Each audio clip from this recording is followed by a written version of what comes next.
ხო, მოკლედ კიდევ ერთხელ დიდი მადლობა ბრძანებისთვის, შეხვედრისთვის ესე. ხო და აი მაგითო მოვეძოთ რა პრობლემებზე ერთად დავილაპარაკოთ.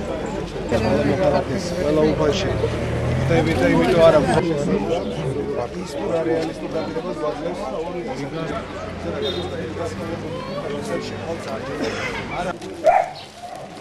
აი ელემენტარული მაგალითი სუვოროვის ქუჩა, ქალაქის ცენტრია და რა მდგომარეობაშია ეს ქუჩა. ასეთია ჟღენტის ქუჩა. გასაარჩევნოთაც კი არ გაუგეთეს. დღეს მთლიანად აღებული აქვს ხელი ადგილობრივ ხელისუფლებას ამ ადამიანების ბედზე.